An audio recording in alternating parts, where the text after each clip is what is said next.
BNP নেতা রুহুল কবির রিজভী বলছেন যে 6 মাসের অঙ্গীকার অধিকাংশই পূরণ হয়েছে, 90 থেকে 95% পূরণ হয়েছে। ডাক্তার আব্দুল লতিফ সাহেব, আপনার কাছ থেকে শুরু করি, এই বক্তব্য কিভাবে মূল্যায়ন করেন? অঙ্গীকার আসলে কতটা পূরণ হয়েছে আপনার ভাষ্যে? অঙ্গীকার পূরণের বিষয়টা না আসলে পারসেপটিভ, মানে হচ্ছে যে মানুষ কি ভাবছে আর আপনি কি ভাবছেন। এখন ধরেন আমি 3টা অঙ্গীকার করেছি, আমি 2টা করেছি পালন, আমি বললাম যে আমি 66% অঙ্গীকার পূরণ করেছি। কিন্তু আপনি মূলত তৃতীয় অঙ্গীকারটার জন্য অপেক্ষা করছিলেন, প্রথম 2টা আপনার কাছে গুরুত্বপূর্ণ না। সেক্ষেত্রে আপনার কি মনে হবে জানেন, যে কোন অঙ্গীকার আসলে পূরণ হয় না। ঠিক একইভাবে যে শতকরা ভাবে বলে না যে 90% পূরণ করেছি, 95% বা 85%, এইভাবে আসলে রাজনীতিবিদদের কথা বলা উচিত না। রাজনীতিবিদদের বলা উচিত আমরা 36টা অঙ্গীকার করেছিলাম, 32টা পালন করেছি। মানুষ এটাকে ফিঙ্গার কাউন্ট করে, মানুষ পার্সেন্টেজের হিসাব করে। হ্যাঁ, এটা আর সুদের অঙ্ক অঙ্গীকারের না। প্রায়োরিটি থাকে না? অঙ্গীকারেরও প্রায়োরিটি থাকে না? অবশ্যই সেই প্রায়োরিটিটাই আমি আপনাকে বললাম, যে আপনার কাছে যেটা প্রায়োরিটি ওটা যদি আপনি পালন না করেন, মানে আপনি যাকে সার্ভিসটা ডেলিভার করছেন, যাকে আপনি অঙ্গীকার করেছেন, তার কাছে গুরুত্বপূর্ণ অঙ্গীকারটা যদি আপনি পালন না করেন, তাহলে বাকি অঙ্গীকারগুলি সে আসলে মনে করে যে না, সে তো আসল কাজটা করে নাই, অন্যগুলি করে কি লাভ। এই জন্য পার্সেন্টেজের হিসাবটা দিতে হয় না, দিতে হয় যে আমরা 10টা অঙ্গীকার করেছিলাম, 9টা করেছি।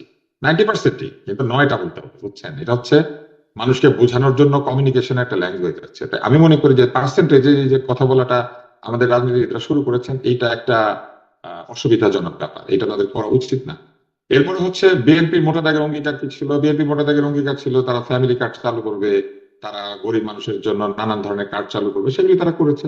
কিন্তু তাদের কিছু রাজনৈতিক অঙ্গীকার ছিল, যার মধ্যে একটা হচ্ছে কমিশন গুলিকে শক্তিশালী করা।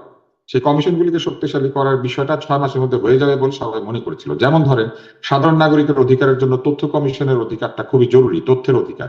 এখনো পর্যন্ত তথ্য কমিশনটা হয় না। এখন আমার মতো মানুষ যারা আছে, যারা কিনা সরকারের কোনো দায়িত্ব পালন করে না, যাদের কিনা সরকারি অফিসে তদবিরের জন্য যাতায়াতের অভ্যাস নাই, তারা যখন কোনো তথ্য চায়, কোথায় যাবে?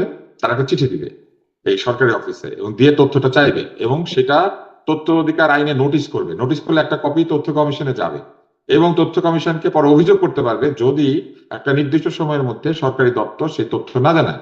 এখন এই অধিকারটা তো আমার আর নাই, কারণ কমিশনই নাই। তাহলে আমি যে কোনো তথ্য জানার জন্য কোথাও নোটিশ করতে পারছি না, আমি কিন্তু মনে করছি এই অঙ্গীকারটা বিএনপি পালন করেনি, তাই না? এবং এই অধিকারটা আমার কাছে খুবই গুরুত্বপূর্ণ। এরকম আরো কিছু বিষয় রয়েছে যে বিষয়গুলো আমি মনে করি যে বিএনপি চিন্তা করা উচিত খুব দ্রুত। যেমন এই যে গুম খুন সংক্রান্ত আইন, এটা যদি তারা ঠিকঠাক মতো করে না ফেলে, তাহলে ধরেন বিএনপি এই কাজগুলি করছে না, গুম খুন করছে না, কিন্তু মানুষের মনে ভয়টা তো থাকবে, আইন নাই, কিছু নাই, যদি করে আমি কার কাছে যাবো। তাহলে এই জিনিসগুলি আসলে আমার মনে হয় বিএনপি তাড়াতাড়ি করে ফেলা দরকার ছিল। আর বাকি যেগুলি বলেন, বিএনপি অনেক চাপের মধ্যে আছে, দ্রব্যমূল্য নিয়ন্ত্রণের কথা বলেছিল, পারে নাই। এখন এটা পারা আসলে কোন সরকারের পক্ষে সম্ভব ছিল কিনা, এটা একটা চিন্তার বিষয়। কেননা মুদ্রাস্ফীতির যে অবস্থা, জ্বালানি তেলের মূল্য, গ্যাসের মূল্য যেভাবে সারা পৃথিবীতে বৃদ্ধি পেয়েছে, তাতে সারা পৃথিবী মুদ্রাস্ফীতিতে আক্রান্ত, বাংলাদেশ তার বাইরে না। ফলে এইটা নিয়ে তর্ক বিতর্ক হতে পারে, কিন্তু আমি মনে করি যে এইসব ক্ষেত্রে সরকারকে ছাড় এই দেওয়া। মূল্যস্ফীতি, গ্যাস, বিদ্যুৎ এগুলো নিয়ে আমি একটু বিশেষভাবে কথা বলবো, কিন্তু আপনার কাছে যদি তো এই আরেকটা বিষয়গুলো বিষয় মানে আছে, আরেকটা হচ্ছে কমিশন সংক্রান্ত বাইরেও বিএনপির এই 6 মাসের সাফল্যের মধ্যে আরেকটা জায়গা দরকার ছিল, আইন শৃঙ্খলা বিষয়। অন্তর্বর্তী সরকার আইন শৃঙ্খলার যে ধরনের 12টা বাজিয়ে দিয়ে গিয়েছেন, এখন সেইখান থেকে বিএনপি উদ্ধার করেছে খানিকটা, কিন্তু পুরোপুরি পারেনি। এবং এই না পারার জন্য ধরেন যুক্তি দেওয়া যাবে যে কুয়ার এত গভীর এটা ছিল যে এটাকে কুয়া থেকে টেনে তুললেও এখনো পর্যন্ত কুয়ার থেকে বের করা যায়নি। কিন্তু প্রশ্নটা হচ্ছে যে মব কেন এখনো থাকবে, এখনো কেন মানুষজন রাস্তা থেকে কাউকে ধরে প্রহার করবে, অথবা রাস্তা থেকে ধরে নিয়ে গিয়ে কেন থানায় দিয়ে আসবে? এই কাজ করার দায়িত্ব তো সাধারণ নাগরিকদের না, আইনের আওতায় আনবে পুলিশ অথবা আটককারী কর্তৃপক্ষ। রাস্তাঘাটে জনগণ যদি পুলিশ হয়ে পড়ে, তাহলে পুলিশের আর দরকার কি? আর পুলিশ যদি জনগণের মতো আলা ভোলা হয়ে বসে থাকে এবং অবলা নারীর মতো আচরণ করে, যদিও শব্দটা জেন্ডার সেন্সিটিভ হয়ে গেল, অবলা মানুষের মতো আচরণ করে, তাহলে পুলিশ দিয়ে বা কাজ কি? তো এই জিনিসগুলি বিএনপিকে চিন্তা করতে হবে। এরকম ছোট ছোট অনেক জায়গা আছে যেখানে মানুষের কিছু অসন্তুষ্টি আছে। আরেকটা মজার জিনিস বলি, এই যে কিছুদিন আগে বিটিভিতে তারা ডিজি নিয়োগ করেছে, আমি এটা নিয়ে অনেক সমালোচনা চলছে, কিন্তু বিটিভি যে গত কয়েক মাস ধরে শিল্পী সম্মানই দেয় না, এবং 11-12 কোটি টাকা নাকি দেয় না তার, মানে সাধারণ মানুষের কাছে যারা বিটিভিতে কাজ করেছে শিল্পী, এদেরকে টাকা পয়সা দেয় না। সরকারের দপ্তরে কাজ করে টাকা পয়সা পাওয়া যায় না, বাকি হয়, তাহলে আর বেসরকারি চ্যানেলগুলি যে মানুষকে মাসের পর মাস বেতন দেয় না, এইটার বিষয়ে সরকার কি সিদ্ধান্ত নেবে? সরকার নিজেই এটা করে। এরকম একটা অবস্থা তৈরি হয়েছে, 17 কোটি টাকা খরচ করে বিশ্বকাপের খেলা দেখিয়েছে, কিন্তু 12 কোটি টাকা সাধারণ শিল্পীদের সম্মানী এটা দেয় না, যারা কিনা অনেকে বিটিভিতে কাজ করে সংসার চালায়। মানে এরকম ছোট লোক বড় আছে। অনেক বিটিভির অনেক জায়গায় এডিটররা বেতন সমস্যার কথা পায়। বলছেন। আমি আপনার কাছে একটু একদম সামারি করে এক লাইনে একটু যদি বলেন, আপনি এখন সরকারকে ধরেন 10 একটা, আমি মাঝে মাঝে এইভাবে প্রশ্ন করি যে 10 যদি একটা স্ট্যান্ডার্ড হয়, এর মধ্যে কত দেবেন সরকারের 6 মাসের পারফরমেন্স? সরকারকে নম্বর দেওয়া আসলে সম্ভব না। সরকার আসলে এমন ভাবে কাজ করে, মনে করেন পরীক্ষার মাঝখানে আপনি সরকারকে কি করে নাম্বার দিবেন? সরকারকে নাম্বার দিবেন 4.5 বছরের মাথায়, না, যখন 6 ইলেকশনে মাসেও তো দাঁড়াবে। একটা একটা সময় যায়, 6 মাসও কিন্তু তো একটা এখনো সময়। পর্যন্ত সরকার যে ধরনের পারফরমেন্স করছেন 7, 7, 7.5 পেতে পারে। 7 সাল আলাউদ্দিন মোহাম্মদ, আপনার কাছেও আসি। আপনার 6 মাসের অধিকাংশ অঙ্গীকার পূরণ হয়েছে। রুহুল কবির রিজভী, আপনার এই বিষয়ে মন্তব্য, এবং আপনি আসলে সরকারের পারফরমেন্স 6 মাসে 10-এ কত দেবেন? এই সরকারের যে পারফরমেন্স মূল্যায়নের ক্ষেত্রে আমাকে প্রথমেই দেখতে হবে যে এই সরকারটি আসলে কি। এই সরকারটি একটা স্বাভাবিক অবস্থায় সরকার হিসেবে আসে নাই। এই সরকারের যারা রাজনীতিবিদ তারা দীর্ঘদিন ধরে বাংলাদেশে আপনার গণতান্ত্রিক অধিকারের জন্য সংগ্রাম করেছে। 3টি নির্বাচনে 2টি নির্বাচনে তারা অংশগ্রহণ করে নাই। নির্বাচন ব্যবস্থার সংস্কার চেয়ে নির্বাচন ব্যবস্থা যথাযথভাবে কাজ করছে না সেই যুক্তির ভিত্তিতে। আরেকটি নির্বাচনে তারা অংশগ্রহণ করেছিল, সেখানে তারা প্রতারিত হয়েছে। এখানে তারপর একটি গণ অভ্যুত্থান হয়েছে। গণ অভ্যুত্থানের পর একটি অন্তর্বর্তীকালীন সরকার এসেছে, যে সরকার পুরো সিস্টেমটাকে আপনার গণতান্ত্রিক এবং আহ নাগরিক অধিকার বান্ধব করার চেষ্টা করেছে। রাজনৈতিক দলগুলো, সিভিল সোসাইটির সমন্বয়ে কিছু কমিশন করে একটি জাতীয় ঐক্যমত্য করে এই সরকারের কাছে দিয়ে গিয়েছে। তো এইটা যদি হয়, এই সরকারের আপনার কার্যপ্রণালী, কার্যবিধি, তো সেই হিসাবে প্রথমেই এই সরকার যেই জায়গাটা মিস করেছে অথবা যেই জায়গাটায় হাত দেয় না, সেটা হলো এই যে বিশেষ বাস্তবতা সরকার এসেছে, তার যেই কারণে সে বিগত দিনগুলোতে নির্বাচনে অংশগ্রহণ করেনি, যে সিস্টেমের প্রতি তার অনাস্থা ছিল, যে ব্যবস্থা, যে প্রতিষ্ঠানগুলোর কাছ থেকে সে সুবিচার পাচ্ছে না বলে সেই ব্যবস্থার প্রতি তার অনাস্থা ছিল, সেই কাজটা যেই কনসেনসাসের মাধ্যমে তার হাতে দেওয়া হয়েছে, সে কিন্তু সেই জায়গা হাত দেয় নাই। সে যে জায়গা করেছে সেটা হলো যে যেই জায়গায় বিগত সরকার রেখে গিয়েছে সেই জায়গা থেকে শুরু করেছে। তার মানে মাঝখানে যে একটা গণঅভ্যুত্থান হলো, বাংলাদেশের সাধারণ জনগণ রাগে ক্ষোভে যে একটি সরকারের পতন ঘটালো, সেই পতন ঘটানোর পর যে নতুন কার্যবিধি তার সাথে হাজির হয়েছে, সেটাতে সে হাত দেয় নাই। তো আমি প্রথমেই বলবো যে তাহলে সরকার তার যে কর্তব্য বলে যেটাকে মনে করেছে, আর জনগণ যেই দায়িত্ব তাকে দিয়েছে, এইটার মধ্যে প্রথমে একটা ফারাক তৈরি হয়েছে। আমার হিসাব হলো যে এই সরকার যে জনগণ যে দায়িত্ব তাকে দিয়েছে, বিশেষ দায়িত্ব, সেই বিশেষ দায়িত্বটাকে প্রথমে অস্বীকার করেছে। দ্বিতীয়ত হলো, তখন তাহলে কি হলো, সে তখন তো সাধারণ দায়িত্বে চলে আসলো, একেবারে আপনার business as usual. Business as usual এটা অন্তর্বর্তীকালীন সরকারও থাকলে করবে, এখানে যদি সেনা শাসন থাকে তা হলেও করবে, আবার গণতান্ত্রিক শাসন থাকলেও কিছু বিষয় করবে।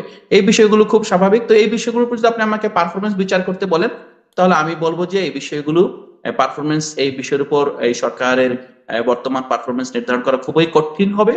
কারণ হলো যে যদি এই বিষয়গুলোর উপরে নির্ভর করে সরকার সফল হয় ব্যর্থ হয়, তাহলে আপনার যে আওয়ামী লীগ সরকারের বিরুদ্ধে এত আপনার গণতান্ত্রিক আন্দোলন হয়েছে, জনগণের ক্ষোভ ছিল, বিস্ফোরণ ছিল, সেই সরকারের যে মৌলিক জায়গায় যে একটা ব্যর্থতা ছিল, যে প্রতিষ্ঠানগুলো আস্থা ফিরিয়ে আনা, তারপর নির্বাচন ব্যবস্থার একটা মিনিমাম একটা গ্রহণযোগ্য জায়গায় নিয়ে আসা, সেই জায়গায় তো আসলে এই সরকারও তেমন কোনো উন্নয়নে হাত দিচ্ছে না। তো আমি বলবো, আমি এই সরকারের প্রথম যেই 180 দিনের পারফরমেন্সে আমি একজন নাগরিক হিসেবে ক্ষুব্ধ।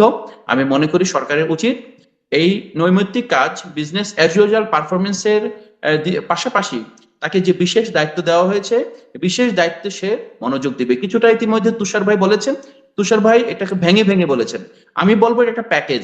এই প্যাকেজটা সে যতদিন পর্যন্ত হাত দিবে না, ততদিন পর্যন্ত এই সরকার সফল হবে না। এবং এই সরকার শুধুমাত্র 4 বছর, 5 বছর কিংবা পরবর্তী দিনগুলোতে যদি থাকে, যদি সে এই প্যাকেজে হাত না দেয়, ক্ষমতার ভারসাম্য প্রতিষ্ঠায়, কমিশনগুলোকে শক্তিশালী করা, স্বাধীন যে প্রতিষ্ঠানগুলো, সেই প্রতিষ্ঠানগুলোকে স্বাধীন রাখা, সরকারি প্রতিষ্ঠানের নিয়োগ বিধিতে পরিবর্তন আনা, রাষ্ট্রপতি এবং প্রধানমন্ত্রী ক্ষমতার মধ্যে ভারসাম্য নিয়ে আসা, এই জায়গাগুলোতে যদি সে হাত না দেয়, তাহলে আমার মনে হয় ইতিহাসের যে বিচার, সেই বিচারে সরকার সফল হওয়ার কোনো সুযোগ নেই। জি। তাহলে কি আপনি আসলে তাকে, এই সরকারকে একটা পয়েন্ট দিতে পারছেন না এখন?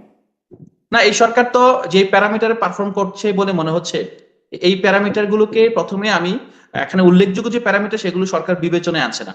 আর যদি আপনি বলেন যে ইশতিহার 31 দফা, তো 31 দফার হিসেবেও যেটা ভাই বলেছেন যে কয়টা বাস্তবায়ন করেছে, আমি দেখেছি যে মোটা দাগে আপনার 7 থেকে 8টা দফা সরাসরি সে লঙ্ঘন করে। যেমন আপনি সরকারি প্রতিষ্ঠান কখনো দলীয়করণ করবেন না, হ্যাঁ, কোথাও আপনার জনপ্রতিনিধি স্থলের প্রশাসক বসাবেন না, এগুলো ছিল বিএনপির সুস্পষ্ট অঙ্গীকার।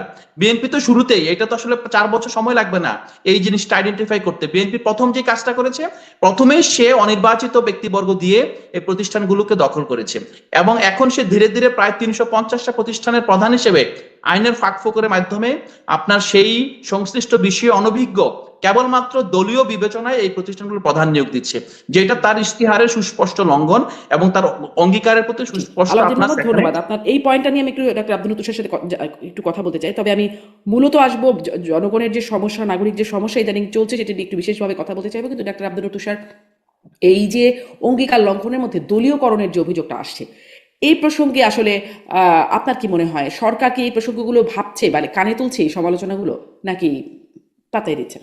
সরকার সমালোচনা কানে তুলবে না, এটা আমার কাছে মনে হয়। কেননা দলীয় সরকার কিছু না কিছু দলীয়করণ করে, দলের লোকজনকে জায়গা দেবে, এটাই তো স্বাভাবিক। কিন্তু দলীয়করণের ক্ষেত্রে মেধা মূল্যায়িত হওয়া বেশি জরুরি, এবং দলীয়করণের ক্ষেত্রেও একটা নিয়মের মধ্যে থাকাটা খুব জরুরি।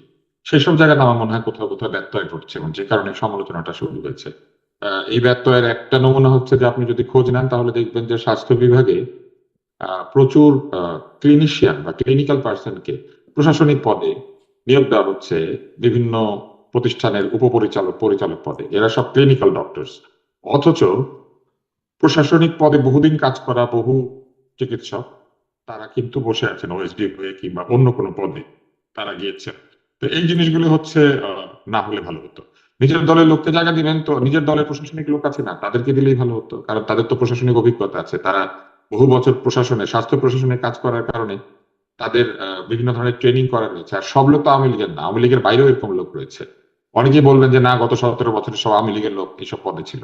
আওয়ামী লীগের লোক বাদেও তো বহু স্বাস্থ্য প্রশাসক। কিন্তু আচ্ছা, আওয়ামী লীগের যোগ্য লোকগুলো কি হবে? আওয়ামী লীগের নিশ্চয়ই কিছু আওয়ামী লীগের যোগ্য লোককে নিয়ে আসলে কথা বলতে গেলে তারা বলবেন দোষর এটা সেটা, এবং এই মুহূর্তে দেখবেন আলাউদ্দিনও বলবে যে আওয়ামী লীগের যোগ্য লোকের যোগ্যতা বিবেচনা নিলে হবে না, আওয়ামী লীগের দোষরত্বই প্রথম বিবেচনা নিতে হবে। অতএব সেইটাকে আপনি বাইরেই রাখেন, ধরে নেন যে আওয়ামী লীগের কোনো লোক জায়গা রয়েছে। যদি আপনি অ্যালাউ করেন, আমি একটু না না, আমি বলবো, আপনি সাপোর্ট করতে বলবেন। হ্যাঁ হ্যাঁ, অবশ্যই। মানে সাধারণত এটাই বলে যে আওয়ামী লীগের লোকের আওয়ামী লীগত্বটাই প্রায়োরিটি। সে কেন আওয়ামী লীগ ছিল এটা আগে বিবেচনা আনতে হবে, তারপর অন্য কথা। তো ধরে নেন আওয়ামী লীগকে আমরা বাইরেই রাখি, কিন্তু আওয়ামী লীগের বাইরেও তো যোগ্য মানুষ আছেন কিন্তু যারা বিএনপি করেন না, এমন লোকদেরকেও ট্যাগ করা হচ্ছে। যেমন আমি অন্তত 2-3 জনকে চিনি যারা কখনোই সচিব, মানে আওয়ামী লীগের যে চিকিৎসক পরিষদ সেখানে কাজ টাজ করেন নাই, কোনো কিছুই না, তারপরেও তাদেরকে ট্যাগ লাগিয়ে দেওয়া হচ্ছে, এবং স্বাস্থ্য বিভাগে প্রচুর ঘুষের লেনদেন হচ্ছে।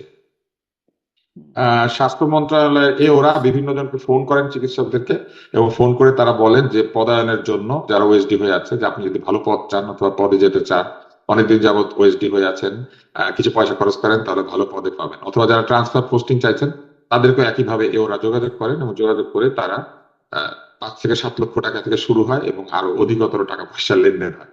এবং সেখানে কারা কারা কি করেন, কারা কারা গিয়ে স্বাস্থ্য মন্ত্রণালয়ের বিভিন্ন টেবিলে বসে থাকেন, বসে থেকে ফাইল ঘেটে ঘেটে এই তথ্য সংগ্রহ করে, এমনও লোক আছেন যারা স্বাস্থ্য মন্ত্রণালয়ে কাজ করেন না কিন্তু ফোনগুলি করেন এবং তদবির বাণিজ্য করেন। এইরকম তদবির বাণিজ্য শুরু হয়েছে বিভিন্ন জায়গাতে, যে কারণে দলীয়করণ, আত্মীয়করণ এবং ঘুষীকরণ এটা শুরু হয়েছে, মানে ঘুষের বিনিময়ে পদ পাওয়া। এইসব কারণে আসলে এই বিরাট অভিযোগ উঠছে। যদি প্রকৃত অর্থেই মেধাবীদেরকে, এটা তো বেড়েছে বলে আগেই শুনেছিলাম, মানে অন্তর্বর্তী সরকারের সময় বাড়ে নাই, এটা আওয়ামী লীগ আমলের মতোই আছে, মানে এটা বাড়ে নাই, মানে আওয়ামী লীগ আমলের মতোই আছে। নেতাদের কাছ থেকে শুনেছিলাম যে আগে এত টাকা দিতে হতো, এখন তার 10 গুণ দিতে হচ্ছে। আওয়ামী লীগ কোথায় গিয়েছিল এটা এখন আপনাকে বলি। আওয়ামী লীগ সাচিব নামে যে তাদের প্রতিষ্ঠানটা আছে না, এই সাচিবের নতুন কমিটি হওয়ার পরে প্রেসিডেন্ট সেক্রেটারি সাচিবের কমিটিতে জায়গা দেওয়ার জন্য নিজেদের রাজনৈতিক মিত্রের কাছ থেকে পয়সা নিত। অতএব এটা মানে আগের মতোই আছে, বা আগের চেয়ে একটু কম হইতে পারে, বেশি না, কিন্তু বদলায় নাই আর কি, আওয়ামী লীগের মতোই আছে। আমি বিএনপি নেতাদের বক্তব্য রেফার করছিলাম যে তারা বলেছিলেন যে আগে এত দিতে হতো, এখন আরো বেশি দিতে হয়। আর কদিন আগে তো মির্জা ফখরুল ইসলাম আলমগীর বলেন কিছুই বদলায় নাই। আমি মির্জা ফখরুল ইসলাম আলমগীরের সাথে একমত। সরকারি কাজকর্মে প্রশাসনের ভিতরে যেসব লেনদেনগুলি হয়, প্রশাসনের ভিতরে যে পদ পদায়নের ক্ষেত্রে যে বাণিজ্য হয়, ইন্টারনাল যে লেনদেন, অর্থাৎ মনে করেন এক সরকারি কর্মকর্তা আরেক সরকারি কর্মকর্তাকে ঘুষ দিচ্ছে, কিংবা সরকারের কর্মকর্তা মন্ত্রণালয়ের কাউকে ঘুষ দিচ্ছে, এই বিষয়টা আওয়ামী লীগের আমলে যা ছিল একই রকম অবস্থায় আছে, বরং বেড়েছে একটু। আর বাইরের ঘুষের বিষয় যদি বলেন, সরকারের কাজকর্ম তো আসলে কৃচ্ছতা সাধনের মধ্যে চলে গিয়েছে। সরকারের অত কন্ট্রাক্ট, টেন্ডার, বাণিজ্য আগের চাইতে কম, ফলে ওইখানে অটোমেটিক্যালি ওই রকম হচ্ছে না। তবে লেনদেন অব্যাহত আছে, ঘুষ বাণিজ্য বন্ধ হয়নি। আলাউদ্দিন মোহাম্মদ, আপনি কিছু একটা বলতে চাচ্ছিলেন, তার সাথে আমি একটু প্রশ্ন যোগ করি, যেহেতু মূল আলোচনার বিষয় আজকে এটাই যে গ্যাস বিদ্যুতের যে চরম মাত্রায় সংকট, একটা বিপর্যয় নেমে এসেছে। আপনারাও সমালোচনা করছেন সরকারের যে অতীতের সব রেকর্ড ভেঙেছে লোডশেডিং এ, কিন্তু সমাধানটা কি? আপনাদের কাছে কি কোনো সমাধান আছে? হ্যাঁ, প্রথমত ওই তুষার ভাই আমাকে উদ্ধৃত করেছে একটা বিষয়ে। তো তুষার ভাই আমার বড় ভাই তুল্য এবং ওনাকে আমি সম্মান করি। তো আমি একটা বিষয় বলি যে আপনি একজন ডাক্তারের সেবা যখন আমি নিব, তখন তো আমি আসলে আওয়ামী লীগের ডাক্তার আর বিএনপি ডাক্তার হিসেবে তার সেবা নিচ্ছি, আমি ডাক্তার হিসেবে নিচ্ছি। তদ্রুপ ভাবে আমরা যখন প্রতিষ্ঠানগুলোকে দলীয়করণ করা হয় বাংলাদেশে, যেমন তুষার ভাই তো অনেক সিনিয়র মানুষ, অনেক বেশি দেখেছেন, উনি নিজে ডক্টর, উনি কমিউনিটির সাথে অ্যাটাচড, উনি ওই আওয়ামী লীগের শাসন দেখেছেন, বিএনপিরও দেখেছেন, হয়তো জাতীয় পার্টিকেও দেখেছেন, হয়তো ছাত্র জীবনে। মূল জায়গা হলো যে এই যে একটা চলে আসছে, ধরেন হ্যাঁ আপনি যে তুষার ভাই যেটা বলেন, আওয়ামী লীগের ডাক্তার হলে হয়তো বা আমরা বলবো, আওয়ামী লীগের এক্সপার্ট হলে আমরা কি হা না কি করবো। দেখেন, একটা বিষয় হলো যে বাংলাদেশের প্রতিটি নাগরিক, বাংলাদেশের যেই সরকারি প্রতিষ্ঠান বেসরকারি প্রতিষ্ঠান, তার নাগরিক অধিকার যেখানে আছে, তার কাজ করার অধিকার, তার সেখানে পদায়িত হওয়ার অধিকার, সবগুলো আমরা স্বীকার করি। এবং আওয়ামী লীগ সমর্থন করেছে, তাই বলে আসলে তার অধিকার কেড়ে নেওয়া হবে, আমরা কখনো এই কথা কোনোদিন বলি নাই। মূল জায়গাটা হলো যে আমাদের দলীয়করণটা এমন নগ্ন জায়গা হওয়া উচিত না যে আপনি যখন বিএনপি থাকবে তখন এখানে আর কেউ কাজ করতে পারবে না, বিএনপি সবগুলো আপনার উইনার টেক্স ইট অল এর মতো, যে সব আমি এখানে চালাবো, আবার যখন আমি থাকবো না তখন এখানে আমাকে রাখবে না পুরোটা। কিন্তু এইটা তো ধরেন যখন আসলে আমরা অন্তর্বর্তীকালীন সরকারের প্রত্যাশা সময়, করি না। যখন স্কুলে বিমান আছড়ে পড়লো, মানে অনেক বাচ্চাদের যে মানে লোমহর্ষক, ভাবতেও ভয় লাগে, সেরকম একটা অবস্থা যখন তৈরি হলো, তখন ডাক্তার সামন্ত লাল সেন, যিনি আসলে শেষে 2024-এ আওয়ামী লীগ সরকারের স্বাস্থ্যমন্ত্রী হয়েছিলেন, যিনি বার্ন চিকিৎসা বিশেষজ্ঞ, বাংলাদেশের 1 নম্বর, তিনি নিজে থেকে এখানে সহায়তা করতে চেয়েছিলেন, এগিয়ে আসতে চেয়েছিলেন। এই কথাটা বলছেন হুম্মাম কাদের চৌধুরী, বিএনপি নেতা। কিন্তু অন্তর্বর্তী সরকার তাকে গ্রহণ করে নাই, শুধুমাত্র তিনি আওয়ামী লীগের বলে। মানে আপনারা কি এখানে এগুলো? দেখেন একটা বিষয়, দেখেন অন্তর্বর্তীকালীন সরকারের সময় যেমন তুষার ভাই যেটা বললেন, যে যেমন শুরুটাই করলেন যে আইন শৃঙ্খলা বাহিনী 12টা বাজিয়ে গেছে। আসলে 5 আগস্টের পরে তো আইন শৃঙ্খলা বাহিনী, আপনার যদি বলেন পুলিশ অ্যাক্টিভ হতেই মাসের উপরে সময় লেগেছে, অন্যান্য বাহিনীগুলোকে পুনর্গঠন করতে হয়েছে। তো অন্তর্বর্তীকালীন সরকারের কিন্তু কাজও ছিল না যে রেগুলার সরকারের মতো আপনার সবকিছু সেটেল করা, তার একটা এজেন্ডা ছিল, একটা কিন্তু সুষ্ঠু মানুষের জীবন নির্বাচন। বাঁচাতে পর্যন্ত, মানুষের জীবন বাঁচাতে তা পর্যন্ত আমি আওয়ামী বলছি, লীগ আমি কোন আমি সেটা আমি দেখা হলো? মূল জায়গাটা আসছি। ধরেন এখানে এখানে আওয়ামী লীগের যে জায়গাটা দেখেন, বাংলাদেশে আওয়ামী লীগের ব্যবসায়ী প্রতিষ্ঠান বলেন, ব্যবসায়ী প্রতিষ্ঠানের বাইরেও আপনার ধরেন ব্যক্তি হিসেবে, এক্সপার্ট হিসেবে অনেকেই আছেন। হ্যাঁ, অনেকে আছেন এবং তারা সমাজে রাষ্ট্রের অংশ হিসেবে সবগুলো সেবার পয়েন্টে যুক্ত থাকবেন। কিন্তু আপনার মাইলস্টোনের যে ঘটনা, এই ঘটনাটার সময়কাল বিবেচনা করেন, এখনো বিবেচনা করেন, আওয়ামী লীগের নেতৃত্বে বাংলাদেশে যে একটা বীভৎস হত্যাকাণ্ড হয়েছে, এই হত্যাকাণ্ডের সময় আওয়ামী লীগের যেই আপনার সমর্থক গোষ্ঠী, তাদের যে এক্সপার্ট সুশীল সমাজ, তারা কিন্তু একটা বিবৃতিও দেয় নাই, তারা কিন্তু থামাতে পারে নাই, এবং তারা কিন্তু এটা একটা কমপ্লিসিট। এটা আপনাকে আজকেও 10 বছর পরেও আমি একই কথা বলবো, এই যে একটা কমপ্লিসিট অবস্থায় আপনারা ছিলেন, এটা তো দায়িত্ব আপনাকেও নিতে হবে। এখন আপনি যদি একটা দুর্ঘটনা অথবা একটা ন্যাশনাল ইমার্জেন্সির সুযোগে, যেটা আপনার প্রথম বন্যাতেও অনেকে আওয়ামী লীগের নেতৃত্ব আপনার এগিয়ে এসেছিলেন, এগিয়ে আসাতে আমি দোষের কিছু দেখি না, কিন্তু মূল জায়গাটা হলো যে এই মানুষটাকে ওই সময় এনে তাকে, আপনি যেটা বলছেন সামন্তলাল সেন, তো তার রাজনৈতিক পরিচয়ে সে এখানে সামনে আসতেছে। এখন ব্যক্তি কি আসলে মানে এমপি হয়ে তার রাজনৈতিক পরিচয়টা কেন আসলে এত গভীরে চলে গেল, সেই জায়গাটা নিয়ে পুনর্ভাবনার কথা আমি বলছি। আর এই প্রেক্ষাপটটা আপনি যেটা বলেন, এই প্রেক্ষাপটটা বাংলাদেশে একটা অরাজনৈতিকরণ অথবা আপনার এই দলীয় পজিশনের মাধ্যমে যারা বিশেষজ্ঞ আছেন, তারপর সমাজের একটা যে সিভিল সোসাইটির বড় অংশকে যতক্ষণ পর্যন্ত আপনার পার্টিসান থেকে বের করে না আনতে পারবেন, ততক্ষণ পর্যন্ত আপনি এই যুক্তি দিতে পারবেন না যে, আমিও দিতে পারবো না যে এখন সামন্ত লাল সেন খুব সম্ভবত ত্রিপুরার কোন একটা বিশ্ববিদ্যালয়ে পড়া, মানে মেডিকেল কলেজে পড়ার সেই ভিডিও টিডিও আমরা দেখেছি। হ্যাঁ, এটা এমন হতে পারে না যে বাংলাদেশ দেখো তা গুণীর কদর দিতে জানে না, কিন্তু একই সাথে এটা সত্য যে একজন ডাক্তার, হ্যাঁ একজন ডাক্তারের পরিচয়ের ঊর্ধ্বে উঠে সে রাজনীতিবিদ হয়ে যখন একটা খুনি সিস্টেমের আপনার টেকনোক্রেট অংশ হয়ে মিনিস্টার যায়। হয়েছিলেন, সরি, তিনি টেকনোক্রেট মিনিস্টার হয়েছিলেন, মানে না আমি আমি শুধু ওনাকে এমপিও বলছি না। না, আরো অনেকেই আছে। ধরেন এখানে টেকনিক্যাল মিনিস্টার তো আসলে সেই খনি সিস্টেমটাকে বৈধতা দেওয়া, মাফিয়া সিস্টেমটাকে বৈধতা দেওয়া। আপনি কেন মিনিস্টারই হতে হবে? মিনিস্টার হয়ে আপনি কোন জায়গায় মিনিস্টার? একটা অনির্বাচিত সরকারের মিনিস্টার হচ্ছেন, যেই ক্যাবিনেটটাকে বাংলাদেশে আপনি কি এখন বলবেন যে আওয়ামী লীগের যে নির্বাচনের মাধ্যমে তারা এগুলো যেভাবে আপনার দেশ পরিচালনা করেছে, এটা কি আপনার কোনো বৈধ ব্যবস্থা ছিল? এটা গণতান্ত্রিক প্রতিষ্ঠানগুলো ধ্বংস করা হয়েছিল না? আপনার মোটা দাগে আমার কাছে মনে হয় যে মানে এটা একটা ম্যাক্রো অ্যাসপেক্ট, যে আপনি পুরো সিস্টেমকে যারা আসলে ডিস্টর্ট করেছে, নষ্ট করেছে, তাদেরকে আপনি হুট করে একটা বিশেষ সমস্যা সমাধানের জন্য সামনে এনে পুরো মানুষকে হ্যাঁ হ্যাঁ আমরা বৈধতা দিয়েছি, এটা আমার কাছে মনে হয় একটা মানে পপুলিস্টিক। সমস্যা সেটা মানুষের জীবন মরণই হোক না কেন, তবুও আসলে সেটা না না। না এমন আমি এই মানে আমি প্রশ্নে কিন্তু এই প্রশ্নে আপনার আমি কাছে এই এটাও জায়গাটা বলবো, এটা মানে বলছি না আওয়ামী যে লীগ করেছে বা হ্যাঁ আওয়ামী লীগের সংযুক্ত আছে বলে হুম সেটিকে বাতিল করে দেওয়া। এই যে ধরেন আমরা এখন কথা বলছি গ্যাস সংকটের কথা, হুম হুম সেখানে দেখছি যে আরেকটি এফএসআরইউ বা ভাসমান এলএনজি টার্মিনাল স্থাপনের চুক্তি করেছিল আওয়ামী লীগ সরকার, সেটি করেছিল সামিটের সাথে। যেহেতু সামিট এবং আওয়ামী লীগ সরকার, ডক্টর ইউনূস সরকার এসে সেটি বাতিল করে দিয়েছে, কিন্তু বাতিল করেছে ভালো কথা, বিকল্প কোনো কিছুর ব্যবস্থা করে নাই। যদি করতো তাহলে হয়তো এই দুর্ঘটনার সময়ে, বিশ্লেষকরা যেটি বলছেন, আমি তাদের ভাষ্যটা বলছি শুধুমাত্র, এই দুর্ঘটনার সময় একটা কোনো উপায় থাকতো এই সমাধান, এটাকে একটা ট্যাকেল করার মতো, যেটি এখন করাও যাচ্ছে না। মানে আওয়ামী লীগ করেছে বলে প্রয়োজনীয় জিনিস সেগুলো বাতিল করতে হবে কোনো বিকল্প সমাধান না করে, মানে সেটাও যুক্তিযুক্ত। না আমি আমি এটাকে সাপোর্ট করছি না, যে বিকল্প সমাধান অবশ্যই এখানে করার দরকার ছিল। এখানে আরেকটা বিষয় হলো যে আহ, এখন যে প্রশাসন দেশ পরিচালনা করছে, যে এই এই প্রশাসন কিন্তু আওয়ামী লীগের সময় একই প্রশাসন, অন্তর্বর্তীকালীন সরকারের সময় একই প্রশাসন, বিএনপির সময় একই প্রশাসন। প্রশাসনের মধ্যে কিন্তু কোনো আপনার রদবদলও নাই, জাস্ট বড় জোর ঢাকা থেকে চিটাগং গেছে, চিটাগং থেকে আপনার হয়তো রংপুরে গিয়েছে।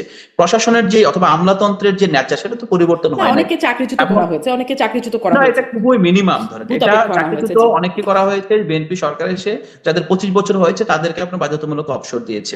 এবং এদের মধ্যে অনেকেই আছে যারা আপনার যে 18 নির্বাচনের সময় ডিসি এবং এসপি পোস্টেড ছিল, এবং সেটা তাদের গ্রাউন্ড আছে, এবং এবং গ্রাউন্ড আছে বলে তাদেরকে কিন্তু আপনার জোর করে পদত্যাগ করে না, তাদেরকে আপনার যে স্বেচ্ছা অবসর সময়সীমা আসার পর তাদেরকে এখান থেকে ইস্তফা দেওয়া হয়েছে। এবং এটা রাজনৈতিক সিদ্ধান্ত, এটা আমার নিয়ম মনে হয় অনুযায়ী, হ্যাঁ। এটা নিয়ম অনুযায়ী। পাশাপাশি এখানে একটা রাজনীতি ধ্বংস করা হয়েছে, একটা সেটেলমেন্ট ধ্বংস করা হয়েছে, একটা রাষ্ট্রের যেই আপনার অর্গানোগ্রাম আছে, প্রতিষ্ঠানগুলো যেভাবে কাজ করবে সেই ভ্যালুজ ইথোস ধ্বংস করা হয়েছে। এখন যে ধ্বংস করা হয়েছে, আপনি ধ্বংসযোগ্য অবস্থা থেকে আর একটা রাজনৈতিক কারেকশনের মধ্যে দিয়ে প্রথম আসতে হবে, তারপর আপনি যাবেন যে এটাকে বিজনেস অ্যাজ ইউজুয়াল চলতে দিবেন। এখন আমাদের প্রতিষ্ঠানগুলো বলেন, আমলাতন্ত্রের যারা শীর্ষ পদে আছেন ধরেন, তারা তো আপনার একটা সময় আওয়ামী লীগের চেয়ে বেশি পাওয়ারফুল হয়ে গিয়েছিল। বিশেষ করে 18 নির্বাচনের পরে আপনি যদি বলেন মোটা দাগে রাজনীতিবিদদের বাংলাদেশের তো আসলে কোনো ভূমিকা ছিল না, রাজনীতিবিদরা ছিল আমলাদের পাপেট, এবং সব জায়গায় এই অবস্থাটা হয়েছিল। কিন্তু আমলাদেরকে যেই সংস্কারের মাধ্যমে আপনার তাদের জবাবদিহির আওতায় না যেত, সেই সংস্কারটা তো এখানে করতে দেওয়া হয় না, এবং না দেওয়ার পিছনেও বিএনপির যে আমলাতন্ত্রের যে আপনার যিনি আছেন, যে আপনার আপনার জানেন যে সাবেক সচিব আব্দুল সাত্তার সাহেব, তার নেতৃত্বে কিন্তু আপনার জনপ্রশাসনের যেই আপনার আমলারা, তারা কিন্তু সেখানে সরকারকে আটকে দিয়েছিল, আপনারা অনেকদিন সচিব অচল করে রেখেছিল। এবং এটাও কিন্তু এমন না যে আপনার আমলাদের বাইরের ইস্যু, বিষয়টা আমলাদের ভিতরেই। আপনার একটা গ্রুপ আর একটা গ্রুপের উপর যে আধিপত্য অথবা নিয়ন্ত্রণ, অথবা এই যে তাদের মধ্যে যে হায়ারার্কি, এই জায়গাটা একটা সংস্কারের আপনার দাবি ছিল আমাদের মধ্য থেকে, কিন্তু সেটাও কিন্তু প্রশাসনের আমলাদের কারণে কিন্তু সম্ভব হয় নাই। তো আমাদের মূল জায়গাটা হলো যে এখানে একটা আমরা, আপনি যেটা বলছেন নতুন গণতান্ত্রিক যাত্রার সাথে একই সাথে আপনার আগে যেটা হয়েছে সেই জায়গাটা ফুল স্টপ দিয়ে, এখানে যে আগে যেটা হয়েছে দলীয়করণ হচ্ছে বলে এখনো হবে, এই জায়গাটা আসলে আমরা চাই না। আমরা চাই যে এখানে আপনার মেধার ভিত্তিতে আপনি প্রতিষ্ঠানগুলো প্রধান নিয়োগ হবে, মানে একটা মেরিটোক্রেসি এস্টাবলিশড হবে। আমরা যেটা বলি যে সিঙ্গাপুর হতে চাই, মালয়েশিয়া হতে চাই, তারা তো আসলে শুধুমাত্র পার্টিশন আমলাতন্ত্র দিয়ে, পার্টিশন পিপলকে দিয়ে প্রতিষ্ঠান চালায় সফল হয় নাই। তাদের সফলতার ভিত্তি ছিল এক্সপার্টকে সঠিক জায়গায় নিয়োগ দেওয়া। আর অন্তর্বর্তীকালীন সরকারের আপনার সব সিদ্ধান্ত যে ভালো হয়েছে সেটা তো আমি বলছি না। অন্তর্বর্তীকালীন সরকার তার সীমিত সাধ্যের মধ্য দিয়ে অনেক জায়গায় চেষ্টা করেছে, অনেক জায়গায় পেরেছে, অনেক জায়গায় পারে নাই। অনেক জায়গায় তাদের ভিতরে আপনার ঘাপটি মেরে থাকে, অনেকের এজেন্ডা ছিল, সেই এজেন্ডা বাস্তবায়নের চেষ্টা চলেছে। অন্তর্বর্তীকালীন সরকার যদি পুরোটা সফল হতো, তাহলে তো আমরা আসলে সত্যি করতে আমাদের কষ্ট অনেকটা কমে আপনার যেত। কাছে আমি একটু আমরা বিশেষ হয়তো করে বা আসবো, নতুন একটা অন্তর্বর্তী কিছু সরকার পেতাম। চেষ্টা করেছে জায়গায় আরেকটু কথা বলবো আপনার সাথে, তবে ডাক্তার আব্দুল তুষারের কাছ থেকে আমি এই মন্তব্যটা নিয়ে আসি যে আমরা শুরু করছিলাম যে ঘুষ দুর্নীতি এগুলো চলছে, দলীয়করণ আছে, সবকিছু আছে, কিন্তু বন্ধ যেগুলো হয়েছে তার মধ্যে দেখছিলাম যে এই যে অন্তর্বর্তী সরকার এসে এই এলএনজি টার্মিনাল, এটি যেটি নতুন ভাসমান এলএনজি টার্মিনাল স্থাপনের চুক্তি করেছিল সেটি বাতিল করে দিল। হামের টিকা আসবার যে একটা পদ্ধতি ছিল সেই পদ্ধতি থেকে সরে আসলো, যেহেতু এটা আওয়ামী লীগ করেছে। মানে আওয়ামী লীগ যেগুলো যেগুলো কাজের কাজ ছিল সেগুলো থেকে সরে আসলো, আর যেগুলো যেগুলো অকাজ, দুর্নীতি বা অপকর্ম সেগুলো কন্টিনিউ করলো। ব্যাপারটা কি এরকম হচ্ছে? মানে আমি এখন এই সমস্যাগুলোর উপর একটু ভিত্তি করে আপনার কাছে জানতে চাচ্ছিলাম যে বর্তমানে যে সমস্যাগুলো। অন্তর্বর্তী সরকারের সবচেয়ে বড় দুর্বলতা ছিল তাদের কোনো রিসার্চ বা হোমওয়ার্ক ছিল না। শেখ হাসিনার পতনের পরে তারা এসে একটা ধারণার ভিত্তিতে তারা দেশ শাসন করেছেন। যে কোনোখানে টাকা পয়সা খরচ হতে দেখেছেন, যে শেখ হাসিনার সময় হয়েছে, তারা ধরেই নিয়েছেন সেখানে প্রচুর দুর্নীতি আছে, এবং সেইভাবে তারা সিদ্ধান্ত নিয়েছেন। কিন্তু আসলে তাদের এই বিষয়ে অভিজ্ঞতা থাকলে তারা হিসাব করতে পারতেন যে কোন জায়গাতে কতটুকু দুর্নীতি আছে এবং কোন জায়গাটা চালু রাখতে হবে এবং কোন জায়গাটা বন্ধ রাখতে হবে। অন্তর্বর্তী সরকারের এই হোমওয়ার্ক না থাকার কারণে এবং মনের মধ্যে সারাক্ষণ আওয়ামী লীগ ঠেকাও, শেখ হাসিনা ঠেকাও, বা শেখ হাসিনা বা আওয়ামী লীগের বিচার করতে হবে, মাথার মধ্যে এই চিন্তা নিয়ে তারা কাজ করেছেন। দুইটা কিন্তু দুই জিনিস। এবং এই দুই জিনিসের পাশাপাশি তারা আরেকটা কাণ্ড ঘটিয়েছেন, তারা নিজেদেরকে একটা রাজনৈতিক সরকারের মতো আচরণ করিয়েছেন। তারা যে অরাজনৈতিক বা তারা যে এক ধরনের নিরপেক্ষতার মধ্যে আছেন এই জিনিসটা তারা স্বীকারও করেন নাই, তারা কাজও সেইভাবে করেন নাই। না করার ফলে তারা কি করেছেন, তারা নিজেরাও নির্লজ্জ ভাবে এই লোকজনকে পদায়ন করেছেন। আমি আপনাকে বলি, ঢাকা শহরে যে তারা ইজাজ নামে একজন লোককে ঢাকা নর্থে পদায়িত করেছিলেন, মেয়র বানিয়েছিলেন, ঢাকা নর্থে কি উন্নতি করেছেন তিনি গত 18 মাসে? কিচ্ছু না, উল্টা বিভিন্ন জায়গায় জটিলতা তৈরি করে ব্যাটারি রিক্সা চালু করে দিয়ে ঢাকার বিভিন্ন ফুটপাত হকারদের দখলে দিয়ে তিনি চলে গেছেন।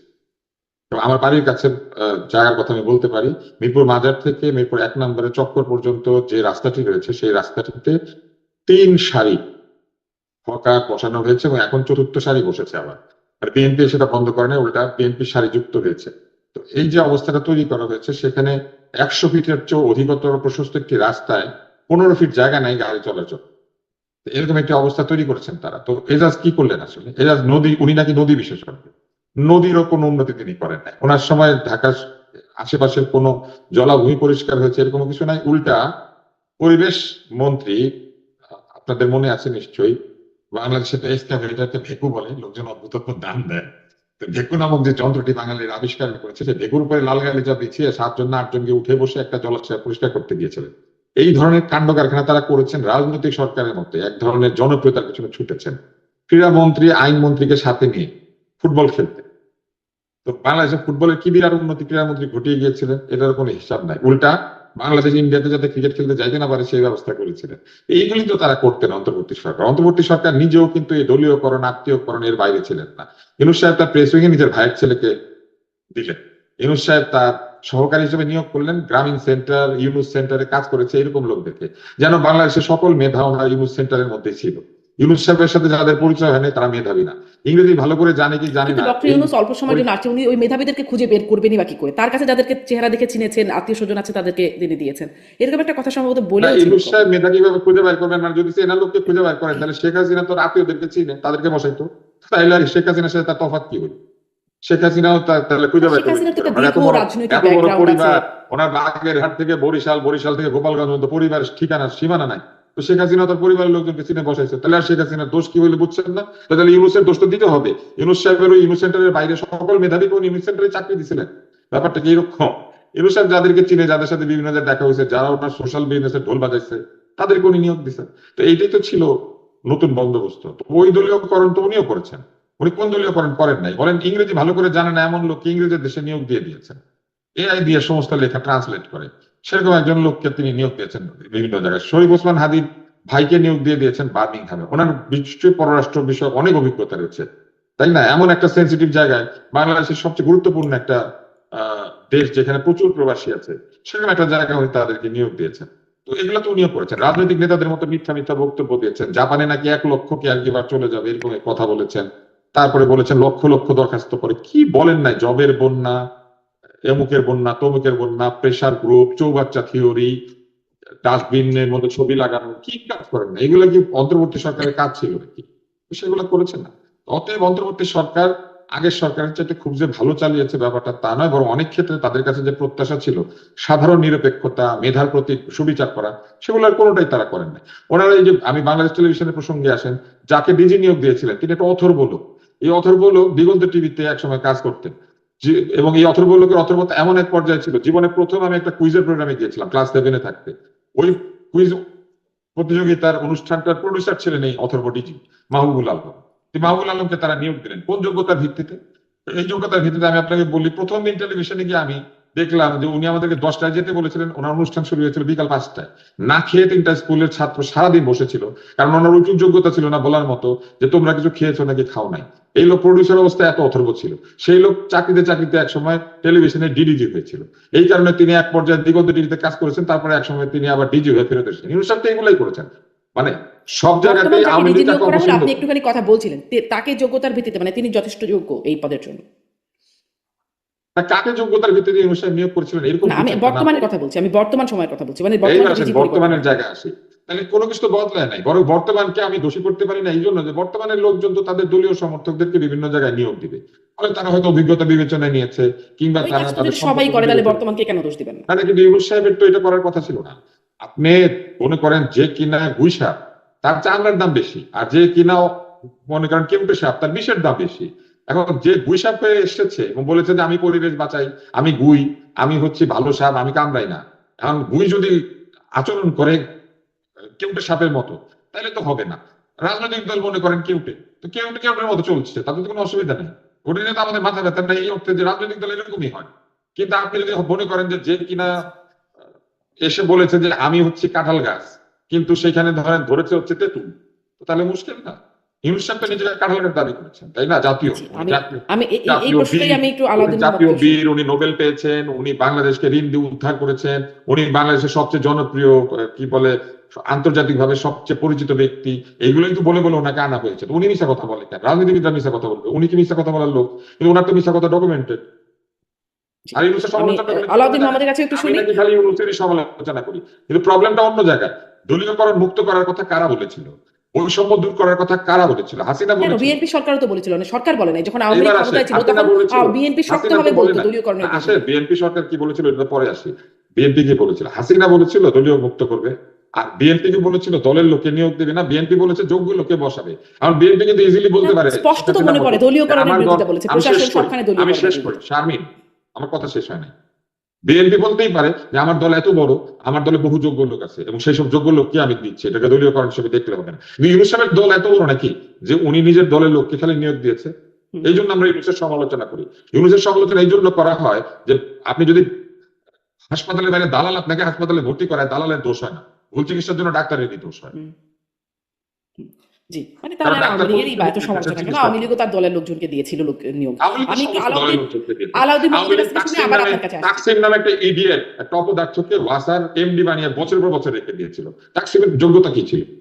হয়তো তার দলীয় সব ভালো পরিচয় ছিল, হ্যাঁ, এটা তো ছিল ঠিক হতে আছে, পারে এখন যোগ্যতা। নতুন তাকসিমরা তো এসে বসছে। সেটাই যদি আওয়ামী যোগ্যতা লীগ আর অন্তর্বর্তী আপনি সরকার তুলনা বিএনপি করেন, সরকার যদি আপনি সবসময় যদি হয়। তুলনা করেন, আওয়ামী লীগ আর বিএনপি একই ধরনের রাজনৈতিক দল, বুর্জোয়া রাজনৈতিক দল, তাদের দলে প্রচুর লোক আছে, দলকে দেখতে হয়। কিন্তু ইউনূসের কাকে দেখতে হয়েছিল, এটাই তো আমাদের প্রশ্ন। ইউনূস যদি আজকে পরিবর্তনের সূচনা করে দিয়ে যাইতেন, তাহলে বিএনপি এখান থেকে সরতে পারতো না, কিন্তু ইউনূস সাহেব করেন না। জি, একদম স্পষ্ট। আপনার শেষ বার্তাটিতে একদম মনে হয় স্পষ্ট হচ্ছে। আলাউদ্দিন মোহাম্মদ, আপনার কাছে একটু, আপনি নিশ্চয়ই প্রসঙ্গ ধরে কিছু বলবেন, তবে আমার প্রশ্নটা কিন্তু ওইখানেই যে আওয়ামী লীগ সরকারের অনেক অপকর্ম আছে, সেগুলোর কন্টিনিউশন হচ্ছে, যা ছিল তাই আছে। ঘুষ দুর্নীতি দিয়ে কথা বলছিলাম শুরুতে, বা দলীয়করণ নিয়ে কথা বলছিলাম, সেগুলো তো এখন আলোচনায় আসছে, ওরকমই আছে। কিন্তু যেই জিনিসগুলো একটু কাজে লাগতে পারতো, এই যে ধরেন FSRU নিয়োগের জন্য যে চুক্তি হয়েছিল তার, সেটি বাতিল করা হলো। এখনো পর্যন্ত হামের মৃত্যু থামানো যাচ্ছে না। হামের যে একটা প্রতিষ্ঠিত পদ্ধতি ছিল, সেখান থেকে বেরিয়ে গেল ইউনূস সরকার। মানে আওয়ামী লীগের যে ভালো কাজ ছিল, এমনকি আমরা পদ্মা সেতুর সমালোচনা করতে দেখেছি সেই সময়। মানে এগুলো, এটা আসলে কেমন হলো? কেমন ধরনের কাজ এখন করেছে? প্রথমত আমরা যখন ইউনূস সাহেবকে সমালোচনা করব, তো ইউনূস সাহেবকে কিন্তু কোনো উনি ম্যানিফেস্টো দিয়ে বাংলাদেশে ক্ষমতা আসছে এরকম না। বাংলাদেশের রাজনৈতিক সেটেলমেন্ট ফেল করেছে, গণঅভ্যুত্থান আমাকে এখানে ঘটেছে, একটু পরে বলতে দিন। তারপর গণঅভ্যুত্থানের পরে আপনার এখানে ইউনূস সাহেবকে তারা অপেক্ষাকৃত যোগ্য মনে করেছে এবং তাকে এসে নিয়োগ দিয়েছে যে আপনি এই অবস্থায় আমাদের হাল ধরেন। এবং আপনি নিশ্চয়ই মনে আছে ইউনূস সাহেবকে 2 দিন সময় লেগেছে তার রাজি করানোর ক্ষেত্রে, এবং তিনি কিন্তু অনিচ্ছা সত্ত্বেও এখানে এসেছে। কারণ 2007 সালে উনি একবার রাজনৈতিক দল খোলার চেষ্টা করে উনি সেখান থেকে একবারে রাজনীতি এবং বাংলাদেশের স্টেটের কোনো দায়িত্ব থেকে চিরতরে নিজেকে দূরে সরিয়ে ফেলেছিলেন। হুম। ওনাকে কিন্তু অনেক বলে কয়ে এখানে আনা হয়েছে। আর যেই সময়টা আনা হয়েছে, এটা যদি তুষার ভাই যদি একদম ঠান্ডা মাথায় দেখেন, আসলে ওই সময়টা আবার রিভিজিট করেন, ওই সময়টা খুব স্বাভাবিক সময় ছিল। হ্যাঁ, 2 নাম্বার হলো যে ইউনূস সাহেব আপনার দায়িত্ব গ্রহণের পর প্রতিদিন আপনার যমুনার সামনে, তারপর শহরের গাজীপুরে, তারপর চিটাগংয়ে, সারা দেশে আন্দোলন, একের পর এক আন্দোলন। তারপরে কোনো আইজিপি নাই, পুলিশ নাই, তারপর পুলিশের আইজিপি বট্টা একজন বিএনপি পন্থী, আবার জামাত পন্থীকে সেখানে সরাই দেয়, আবার এখানে তাদের মধ্যে, এগুলো তো আপনাদের আমাদের জানা। তারপর এখানে আপনার সালাউদ্দিন সাহেব গিয়ে সেটা চট্টগ্রামে কাকে আপনার পদায়ন করেছে, কাজ করতে দিবে না, হুমকি দিয়ে সরাসরি। তারপর এখানে সরকারকে সরাসরি জিম্মি করেছে। আবার আপনারা মনে আছে কিনা, সচিবালয়ে চেয়ারের উপর রুমের ভিতরে ভিড়ভাট্টা করে মব সৃষ্টি করে আপনার বিএনপি এবং জামাত ডিসি নিয়োগ করেছে, ভাগাভাগি করে নিয়েছে। এটার জন্য তো ইউনূস সরকারের দায় ছিল না, আবার ছাত্রদেরও দায় ছিল না। প্রশাসনের ভিতরে তারা নিজেরাই আপনার সেখানে একদম করে সাইন করে সেখানে নিয়োগ নিজেরা ঠিক করে নিয়েছে। আমার যে জায়গাটা হলো যে হ্যাঁ, ইউনূস সাহেব অনেক ভুল করেছে না তা না, কিন্তু মূল জায়গাটা হলো যে আমরা ওনাকে যেই জায়গায় বারবার কাট করে দাঁড় করাই, ওনার জায়গাটা ছিল যে এখানে আওয়ামী লীগের বিরুদ্ধে একটা গণ অভ্যুত্থান ঘটেছে। আওয়ামী লীগ এখানকার মানুষকে খুন করে এখান থেকে টিকতে না পেরে পালিয়ে গেছে। যাওয়ার পর সে যে অসম চুক্তিগুলো করে গেছে, অসম যে অনেকগুলো আপনার কন্ট্রাক্ট অথবা অনেকগুলো জায়গায় দেশকে রেখে গিয়েছে, এর মধ্যে আর একটা বড় জায়গা ছিল একদম সুস্পষ্ট ভাবে আপনার ভারতের উপর অতি নির্ভরশীলতা ছিল। হ্যাঁ, আর যে সামিটের কথা বললেন, সামিটের যে আজিজ সাহেব বাংলাদেশ থেকে সম্পদ অর্জন করে সিঙ্গাপুরে কোনো ব্যবসা বাণিজ্য না থাকা সত্ত্বেও সিঙ্গাপুরের উনি একজন বিলিয়নিয়ার এবং বাংলাদেশের প্রথম ডলার বিলিয়নিয়ার হয়ে গেছেন আজিজ খান সাহেব ফরবেসের হিসাব অনুযায়ী। তো এই যে একটা বিষয়, এগুলো তো খুবই স্পষ্ট। বাংলাদেশের যে লুটেরা, এই লুটেরারা এখানে বিভিন্ন ভাবে সিস্টেমকে কবজা করেছে। এখন ওই জায়গায় ইউনূসের জায়গায় অন্য কেউ হলো একই কাজই করতো, যে এটাকে কোনোভাবে আবার বাকি একটা খান থেকে লুটেরা দূর করা গেল না, বরঞ্চ যায়। লুটেরা বাড়তে থাকলো, কিন্তু যেটা একটু কাজে আসতে না, পারতো সেটা বাদ পড়লো। আরেকটা বিষয়, না না আপনি শুনে, আমি একটা দুইটা জায়গায় বলছি না, আপনার হামের টিকা নিয়ে যেটা বলেছেন আমি বলবো না এখানে। হামের টিকা নিয়ে ইতিমধ্যে তদন্ত হয়েছে, এখানে সরাসরি যেহেতু উপদেষ্টারও কোনো স্বাস্থ্য উপদেষ্টারও কোনো গাফিলতি পাওয়া যায় না, সেটা পাওয়া গিয়েছে সংশ্লিষ্ট বিভাগগুলোর যে পারচেজ, পাশাপাশি যে হামের টিকা যারা দিত সেই জায়গায় তাদের যে এখন অনশন ছিল, তাদের চাকরি নিয়ে নবায়ন করা নিয়ে, সেগুলো নিয়ে একটা ইস্যু ঘটেছে। আরেকটা বিষয় আছে, ধরেন এখানে আমরা যেভাবে হামের টিকা কিনতাম সেখানে প্রায় আপনার 900 কোটি টাকার মতো আমাদের এক্সট্রা খরচ হতো। আমি সরাসরি হিসাবটা বলতে পারছি না, যেটা আমি কোট হবে। তো এখানে একটা সরকার দেখেছে যে শুধু ওপেন মার্কেট থেকে কিনে, হ্যাঁ, তখন হয়তোবা তার এখানে সাশ্রয় হবে, দেশীয় সম্পদের সাশ্রয় হবে। পাশাপাশি যেটা সিরাম ইনস্টিটিউট থেকে ভারত থেকে কেনা হতো, সরকার চেয়েছে এটা গ্লোবাল মার্কেট থেকে কেনা। মানে এখানে মূল জায়গাটা কি, স্ট্র্যাটেজিক ডিপেন্ডেন্সি আপনার ভারতের উপর অপেক্ষাকৃত কমিয়ে আনা। এখন এই জায়গার ক্ষেত্রে তো শুধুমাত্র সরকারের একার প্রচেষ্টাই আসলে যথেষ্ট ছিল না, সেখানে পুরো সিস্টেমকে একযোগে কাজ করতে হয়, সেটা হয় নাই। এবং আপনি যদি বলেন যে জ্বালানি ক্ষেত্র, সেখানে হয় নাই, অনেকগুলো জায়গায় হয় না। কেন হয় নাই?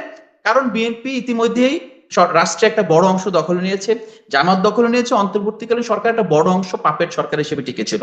এবং সে আপনার যেটা বলে ক্ষমতাহীন দায়িত্ব নিয়ে সে সর্বোচ্চ চেষ্টা করেছে। এবং আপনারা জানেন যে অধ্যাপক ইউনূস কিন্তু 2 বার দায়িত্ব ছেড়ে দেওয়ার জন্য একদম গো ধরেছিল, দায়িত্ব থাকবেন না, পরবর্তীতে আবার, কারণ হলো যে এমন একটা অবস্থায় উনি জিম্মি দশায় চলে গেছেন যে উনি যে একটা নির্বাচন দিয়ে এক্সিট করবেন, সেই জায়গাটাই এখানে আপনার ওনার কাছে অস্পষ্ট মনে হচ্ছিল।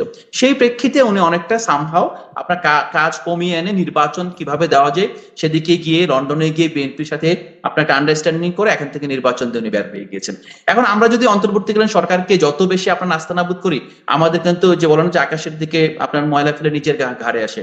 আমি রাজনীতি করি, মানে এখন আমি বলবো যে এখানে মূল ফেলিওরটা তো রাজনীতিবিদদের।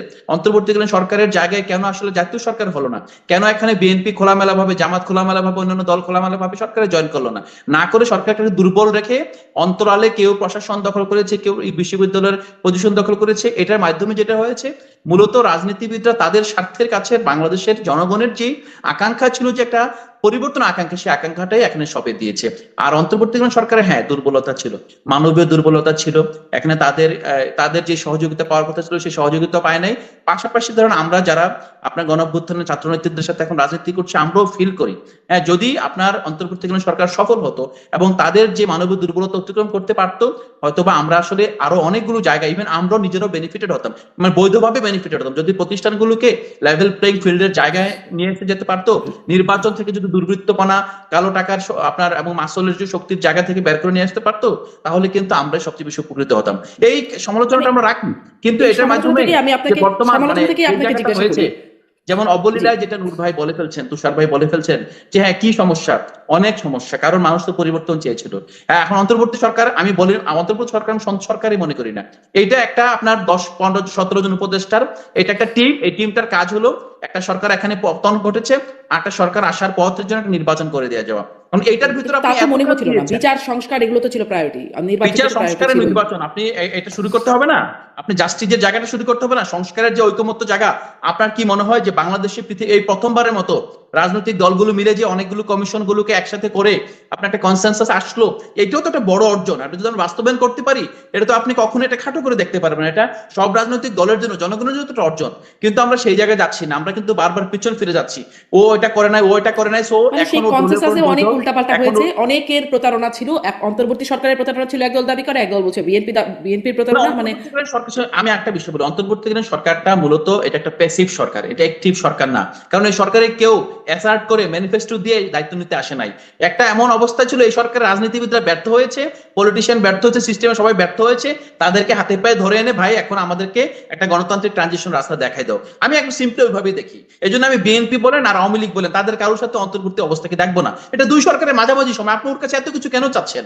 ও কেন মনে হচ্ছে মাইক্রো এটাই তো ম্যানেজমেন্টের প্রশ্নটা ছিল ওই সময়, এই প্রশ্নটাই করা হতো যে এত কিছু কেন চাওয়া হচ্ছে ওই সরকারের কাছে, 3 মাস থেকে 6 মাসের মধ্যে নির্বাচন দেবে, তারপর তারা চলে যাবে, তাছাড়া তারা এটা কি ওই অনেক কিছু প্রশ্ন শুরু ছিল? করবে। আপনার কি মনে হয় যে 3 মাসের মধ্যে নির্বাচন হলে ইভেন বিএনপি বলেন, জামাতে বলেন, এই সরকার সাস্টেন করতো? আপনার নির্বাচন হওয়ার আগে তো প্রতিষ্ঠানগুলো মিনিমাম আপনার যে কোন কোন জায়গায় সংস্কার লাগবে এই জায়গা তো ঠিক করার দরকার ছিল। আপনি নির্বাচন হতে পারতো 3 মাস, যদি সবাই মিলে জাতীয় সরকার ঠিক করতো, করা হয়ে তখন গেছে, 3 মাস মানে সেটা নির্বাচন ঠিক হতো। হয়েছে, ঠিক করা দরকার ছিল, ঠিক হয়েছে সেটা। আপনার একটা রাস্তা তো তৈরি হয়েছে, আপনি এখন যারা দায়িত্ব আছে তাদের হাতে তো অনেকগুলো, আপনার যেমন সংস্কার পরিষদের যে দাবিটা, এই দাবি গণভোটের দাবি, এই জায়গা থেকে আমরা কেন সরে আসছি, এগুলো তো হয়েছে, জনগণ তো রায় দিয়েছে।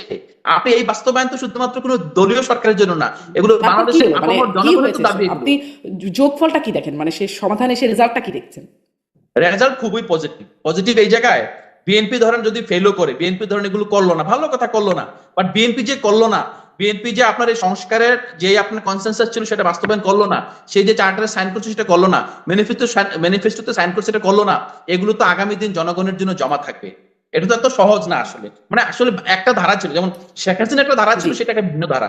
গণ অভ্যুত্থানের পরের ধারাটা কিন্তু আর আগের মতো হবে না, এটা কিন্তু সবাই কম বেশ বুঝতেও পারতেছে।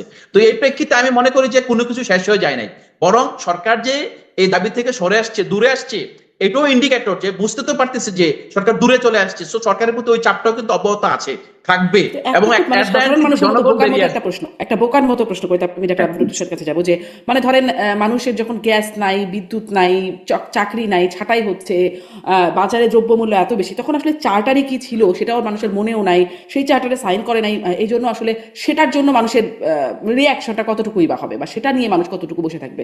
একটু আমি ডাক্তার আব্দুল তুষারের কাছে এই প্রশ্ন সহ আগের বিষয়ের মূল্যায়নটা যদি শুনি। ডাক্তার আব্দুল তুষার। কিছু কিছু বিষয় আছে বুঝলেন, এই উত্তর দীর্ঘ হইলে পরে আর এগুলো নিয়ে কথা বলতে ভালো লাগে না, বিরক্ত লাগে। এখন আমার বিরক্ত লাগছে। তর্কের একটা জায়গা ফিক্স করতে হয়, এটাকে বলে তর্কের প্রেমিস ফিক্স। বহু বছর ধরে তর্ক করি, তো কুতর্ক, বাজে তর্ক, আবল তাবল যুক্তি, এগুলো ভালো লাগে না। ইউনূস সরকারের নাকি কোনো প্রতিশ্রুতি ছিল না, ইউনূস সরকার আবার একই সাথে বলে আমি বিপ্লবের সরকার। তাহলে বিপ্লবীদের যেটা প্রতিশ্রুতি সেটাই ইউনূস সরকারের প্রতিশ্রুতি।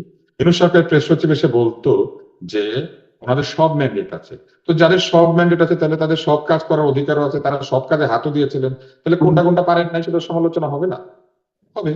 এখন যখন ইউনূস সরকারের সমালোচনা করা হয় তখন কি বলে জানেন, না আমাদের এই সরকার তো আসলে শুধুমাত্র নির্বাচন আর বিচার আর সংস্কার করে দিয়ে যাওয়ার কথা ছিল। তাহলে নির্বাচন আর বিচার আর সংস্কার করতে এসে ওনারা চুক্তি সই করলো কেন? ওনারা আমেরিকার সাথে চুক্তি সই করলো কেন? সেই চুক্তি কেন ইলেকশনে 3 দিন আগে? ওনারা কেন বেশি দামে এলএনজি কেনার চুক্তি করে? ওনারা কেন 15টা বই কেনার চুক্তি করে? তখন ওনাদের খেয়াল থাকে না যে ওনাদের কাজ ছিল শুধুমাত্র নির্বাচন, বিচার আর সংস্কার করা? ওনাদের কেনাকাটা করার কাজ না। খুব অবলীলায় আলাউদ্দিন বলে দিল বাংলাদেশ নাকি সিরাম ইনস্টিটিউট থেকে টিকা কিনতো। এটা একটা ডাহান মিথ্যা। আলাউদ্দিন হয়তো জানে না, কিন্তু এই জিনিসটা প্রচলন করা হয়েছে, সে কোথাও এই মিথ্যাটা শুনেছে বলে আমার ধারণা, সেখান থেকে সে বলেছে। বাংলাদেশকে টিকা দিত গ্যাভি, এবং গ্যাভি হচ্ছে একটা অ্যালায়েন্স, যে অ্যালায়েন্সটা আন্তর্জাতিক একটা অ্যালায়েন্স, তারা এই টিকাটা কিনে দিত। এবং কিনে দিত কেন, কার মাধ্যমে কিনতো? ইউনিসেফ এটা গ্যাভির মাধ্যমে সংগ্রহ করতো। এবং ইউনিসেফে কেনাকাটা করতো। তো এই টিকার বিষয়ে যে জটিলতা করেছেন এগুলো সব ওখানে লেখা আছে, এগুলো নিয়ে বারবার একই কথা বলতে ভালো লাগে না। এগুলো অহেতুক, মানে ইউনুস অন্যায় করবে, আবার ইউনুসের সে অন্যায় আমাদেরকে মানতে হবে। আর ইউনুস সাহেব গুলো ফেরেশতা, ওনার বিরুদ্ধে কোনো সমালোচনা করা যাবে না, তাই না? উনি মাঝখানে এসেছিলেন, উনি হ্যান ছিলেন, উনি ত্যান ছিলেন। উনি যে বিদেশ থেকে লোকগুলোকে নিয়ে আসছিলেন, ওগুলো কেউ এখন বাংলাদেশে থাকেন না কেন? আপনার মনে আছে এসেই ইউনুস সাহেব বলেছিলেন বিদেশ থেকে নাকি দলে দলে লোকজন দেশে আসবে। এক লোক উজানে বাদ বানাতে শুরু করলো, আরেক লোক ভাটিতে বাদ বানাতে শুরু করলো। আমরা কি ভুলে যাই নাকি? নাকি আমাদের ভিটামিন ডি অভাব, নাকি ভিটামিন এ এর অভাব, না কিসের অভাব, নাকি আমাদের মস্তিষ্কে ক্ষয় হয় যে এত দ্রুত স্মৃতিশক্তি ভুলে দেয়? আমরা কি ভুলে গিয়েছি? বড় বড় স্ট্যাটাস লিখতে বড় বড় ইনফ্লুয়েন্সাররা যে বিদেশ থেকে নাকি প্লেনে করে খালি গুগল, ইন্টেল, অ্যামাজন সব জায়গা থেকে নাকি লোকজন চাকরি ছেড়ে দিয়ে বাংলাদেশে চলে আসছে। 2-5টা যেগুলো কি ইউনুস সাহেব ধার করে ভাড়া করে এনেছিলেন সবগুলা ইলেকশন হওয়ার আগেই পালিয়েছে, চলে গিয়েছে এখান থেকে। হাসিনা একা পালিয়েছে। এমনকি ইউনুসের বিভিন্ন উপদেষ্টা কিন্তু অস্ট্রেলিয়ার রাস্তায় হাঁটাহাঁটি করে, ইংল্যান্ডের রাস্তায় হাঁটাহাঁটি করে, বাংলাদেশে থাকে না। আপনি আমাকে বলেন তো, এইগুলো যদি এখন আমাদেরকে ধরে ধরে সমালোচনা করতে হয়, বদলের প্রতিশ্রুতি কে দিয়েছিল? নতুন বন্দোবস্ত শব্দ কে বলেছিল? কে বলেছিল নতুন বাংলাদেশ, বাংলাদেশের জন্ম হয়েছে আবার, বাংলাদেশ সভ্য হয়েছে আবার, এইসব কথাবার্তা কে বলেছিল?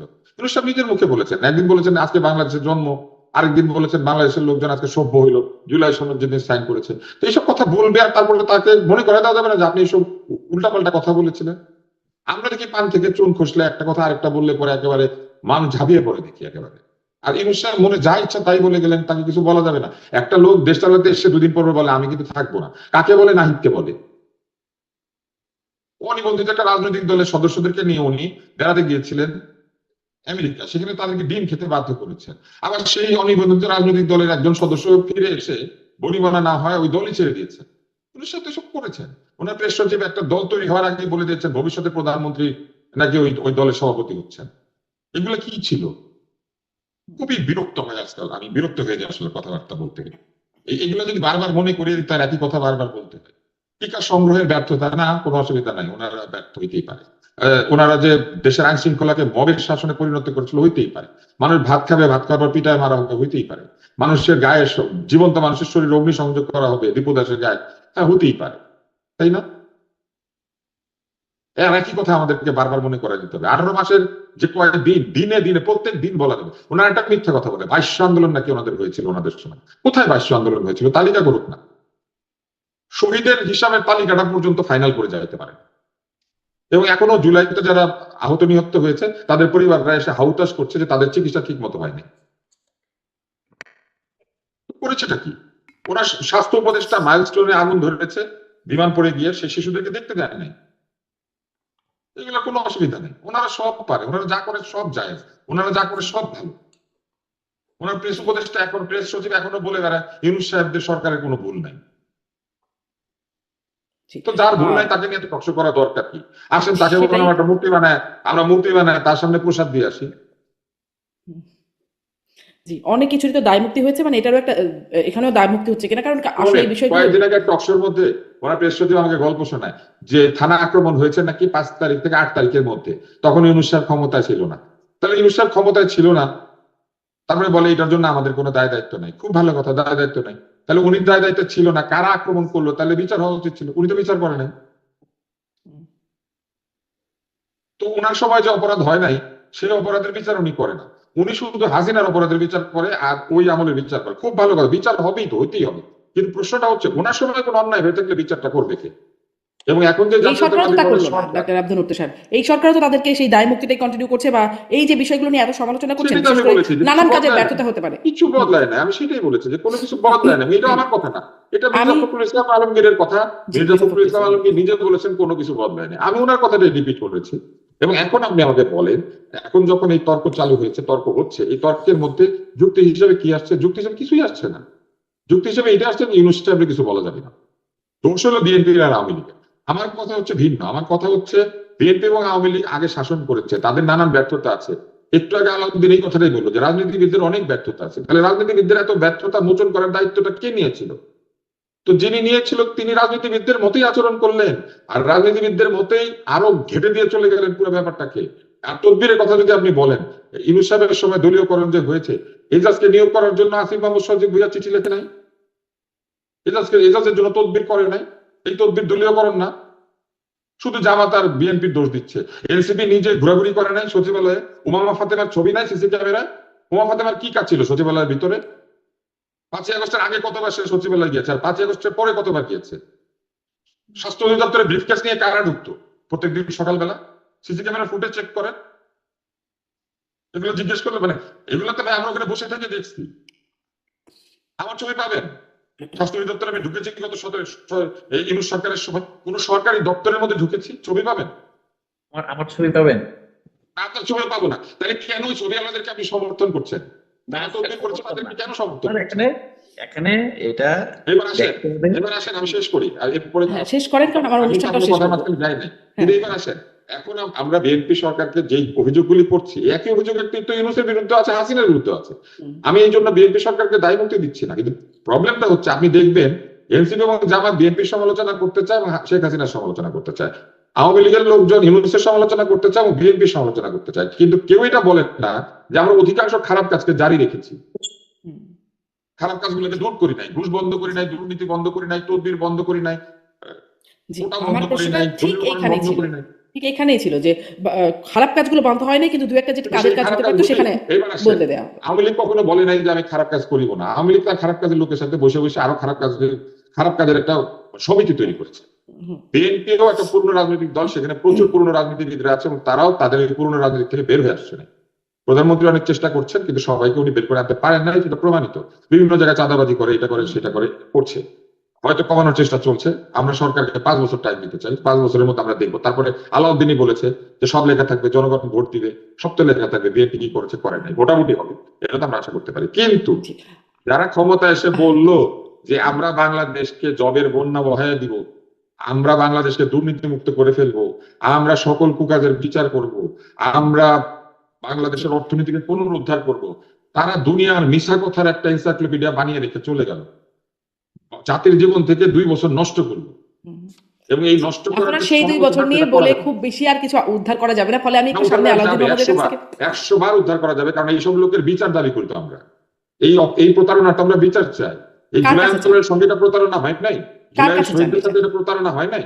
আপনি জুলাই শহীদদের স্মরণে কতগুলো ভুয়া কবর বানালে জাদুঘরের মধ্যে, কিন্তু এই জুলাই শহীদদের কবর কোথায় কোথায় আছে এটা তালিকাটা দেন না।